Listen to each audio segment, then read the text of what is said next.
Salam, siz TV1 ekranlarından salamlayıram. Günün əsas xəbərlərini izləyirsiniz. 20 yanvar Azərbaycan xalqının azadlıq və müstəqillik uğrunda apardığı mübarizənin ən faciəli, eyni zamanda ən şərəfli səhifələrindən biridir.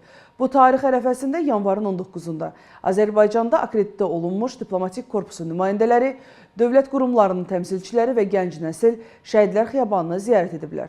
Daha ətraflı əməkdaşımız Leyla Şirinovanın süjetində. Artıq insanlar Şəhidlər Xiyabanına üz tuturlar. Bu tarixi kədərlə yanaşı, həm də bir qürur günü kimi yad edirlər. Yanvarın 19-da Azərbaycanda akreditə olunmuş diplomatik korpusun nümayəndələri, eləcə də bir sıra dövlət qurumlarının təmsilçiləri Şəhidlər Xiyabanını ziyarət ediblər.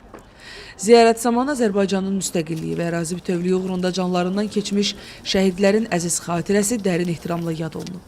20 yanvar xatırlayarkən mən 20 yanvarı Azərbaycan ilk şəhidlərimiz mən qəbul edirəm ki, ona görə ki, bu şəhidlərimiz olmasaydı bugünkü müstəqil dövlətçiliyimiz olmazdı.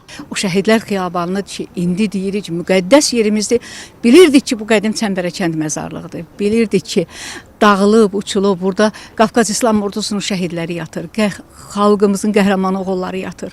O vaxtı erməni soyqırımlarına məruz qalan insanlarımız yatır. Amma zaman elə zaman idi, dövr elə bir dövr idi ki, buranı əyləncə yerinə çevirmişlər, amma tarix təkrarlanır.